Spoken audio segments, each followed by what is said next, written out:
2020년 대한민국에 찾아온 위기, 교육계에도 큰 변화의 바람이 불었습니다. 피부로 느끼는 우리 교육의 현실은 어떨까요? 부모님들을 직접 만나봤습니다. 초등학생이나 유치원생을 제가 끼고 있는 게 오히려 안전하다고 생각했는데 큰애 같은 경우는 이제 고등학교 2학년이고 우리 제도가 수시와 정시 이 부분에서 가장 집중해야 되는 시기가 고2거든요. 저는 학생이 고3이에요.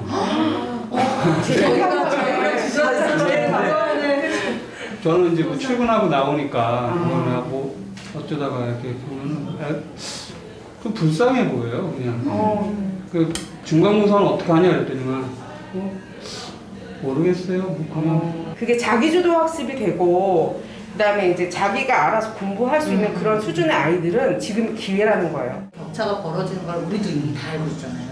아이들도 이미 불안해하고 있고 그래서 그런 부분을 좀 아이들의 힘을 길러줄 수 있게 그걸 도와줘야 되지 않나.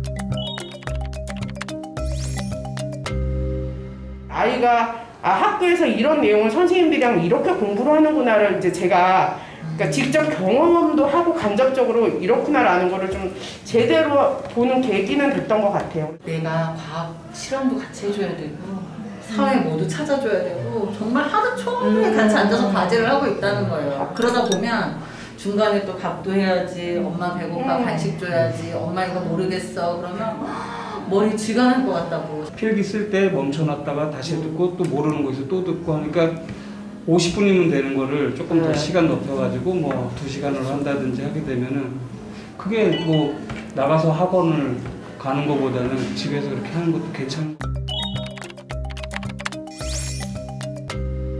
교육의 본질을 좀 생각을 해봐야 될 것 같아요. 이거는 학교는 단순히 지식만 배우는 곳이 아니라 선생님과 아이들과 친구들과의 단체 생활도 배우고 질서도 배우는 곳인데 그런 부분을 온라인 계약에서는 채워주지 못하잖아요. 학교가 기본적으로 그 본교육의 중심을 잘 지키는 것만 다 된다고 하면 학교는 꼭 있어요.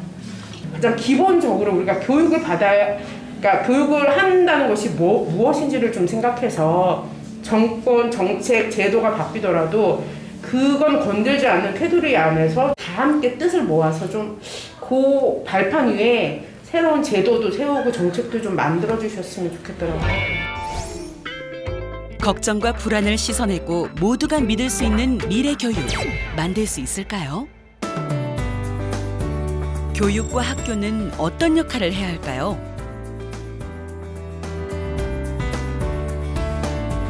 미래 교육에 대한 본격적인 해법 찾기가 시작됐습니다. 국민들의 요구가 아까 말씀드렸듯이 그 추락에 대한 불안감, 아이들의 정상적인 성장이 위협받는 데 불안감 이런 데 있기 때문에 거기에 대해서 그 국가교육이 응답하는 형태의 전환을 해야 된다는 거죠. 그럼 그 공교육이 국민들의 그러한 불안감에 대해서 미래의 삶에 대해서 아이들에게 안전판을 만들어주는 그런 역할을 방향으로 전반적인 그 정책이나 제도나 이런 것들이 세팅되고 변화되어야 된다고 생각을 합니다. 아이 하나 키우는데 온 마을이 필요하다는 말 들어보셨나요?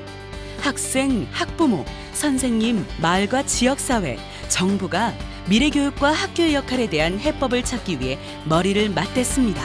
이 온라인 수업이 적용할 수 있는 학교 교육의 다양한 영역이 생겨났다. 고교 학점제 도입 과정에서 발생하는 여러 가지 논란의 해결책을 여기서 찾아볼 수 있지 않을까? 또 우리 학생들의 다양한 선택권을 보장하는 방법을 온라인에서 찾을 수 있겠구나. 교사가 이제는 학생의 성장과 발달을 돕는 안내자 역할을 하는 동시에 또 발달 단계에 맞추어서 심리적인 어려움을 겪고 있는 뭐 개인의 어려움일 수도 있고 학생이 겪는 가정의 어려움일 수도 있고 사회적 어려움일 수도 있는데 이런 것들을 충족시키기 위한 교사의 역량이 필요한 시대를 우리는 진입하고 있다. 교육 현장의 목소리에 가장 먼저 귀를 기울여 봅니다. 학교가 입시의 대비를 잘 해줘야 한다는 커다란 목소리조차도 네. 우리에게 있습니다. 공공선을 향한 목소리도 있지만 그 욕망을 분출하는 목소리, 이 제어되지 않는 여러 가지의 모든 것들이 학교 현장으로 왔을 때 과연 이것들이 과연 얼만큼 우리는 수용 가능하게 실현될 수 있는가? 이 교육에 대한 책임만을 부여줄 것이 아니고 이 교육과정을 성취해 나갈 수 있는 권한은 학교와 교사들에게 줘야 되는 것이 아닌가. 학교가 책임을 갖고 또 권한을 가지고 이 시스템을 적응해 나갈 수 있는 그런 밭을 마련해주고.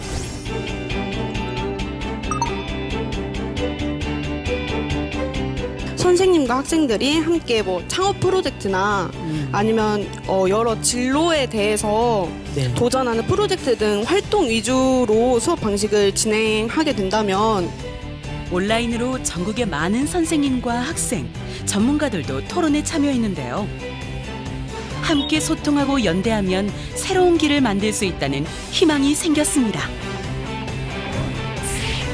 문재인 정부는 출범 이후 포용, 혁신, 공정, 미래의 가치를 실현할 수 있는 교육 정책들을 추진해 국민이 체감할 수 있는 변화를 만드는 데 집중했는데요. 특히 부모님들의 불안과 부담을 덜어드리기 위한 교육의 공공성 강화 정책들이 많았습니다. 아직은 부족하지만 현장에서 조금씩 결실을 맺고 있는데요. 그 변화의 현장을 직접 찾아가 봤습니다. 돌봄 교실은 교육 공공성 강화를 위한 대표적인 정책인데요. 맞벌이 가정 자녀 등을 위한 돌봄 교실은 2019년 약 29만 명의 학생이 이용할 정도로 호응이 높았습니다. 학교를 9시까지 나와서 이제 9시에 접속해서 출석을 하고 그때 선생님이 1교시, 2교시 그런 식으로 올려주시는데 그거를 시간별로 맞춰서 수업을 듣고 그 배운 공책에 써서 선생님한테 과제를 지급해요. 이제 집에서 하는 것보다 학교 와서 하니까 좀 더 편한 것 같고 그래요. 아이들이 가장 안전한 곳은 학교라고 생각합니다. 우리 아이가 학교에 있다 그러면 안전과 교육과 급식 간식 지원 부분들은 분명히 다 가능하리라 믿고 만족하고 있습니다. 그래도 학교 내에서 돌봄 교실이 있는 거니까 부모님들 입장에서도 좀 더 전문적이고 체계화되어져야 되지 않나. 어려운 점들을 극복하는데 선생님들만으로는 좀 어려운 면들이 있거든요. 학생들이나 학부모님들이나 아니면 우리 함께하는 교육을 함께하는 그런 사회에서 같이 같이 이해하면서 힘을 합쳐서 같이 교육으로 가면 더 좋은 교육이 될 거라고 확신하고 있습니다. 전 세계에서 한국이 가장 모범적인 방역 사례로 꼽히고 있듯이 교육도 그렇게 될 수 있을 거라고 생각을 해요. 이제 우리는 따라갈 곳이 있는 게 아니라 세계가 우리 교육을 따라가야 될 시점이거든요. 아마 교육이라는 측면에서도 우리나라가 세계 강국이 될 수 있는 토대가 마련될 것이다 이렇게 보고 있습니다. 540만의 학생이 동시에 원격 수업으로 개학을 해서 이렇게 추진하는 것이 세계 최초 아니겠습니까? 우리 사회가 위험 사회에 대응하는 어떤 안전판수의 국가 이런 전환을 했어야 되는데 그런 전환이 늦었던 거죠. 문재인 정부가 들어섰고 기본적으로 그런 데 대한 대응을 하라고 요구받은 정부이기 때문에 그런 쪽에 어떤 준비가 좀 돼 왔던 거죠. 세계적 모범이 될 정도의 대응을 해냈습니다. 그리고 이제 이걸 계기로 해서 한국이 이제 본격적으로 그런 큰 위험들에 대해 국가가 안전판 역할을 하는 그런 시스템의 큰 목적의식적인 전환을 지금부터 해내야 되는 그런 시점이죠. 모두가 함께한다면 더 나은 미래 교육으로의 전환 해낼 수 있습니다.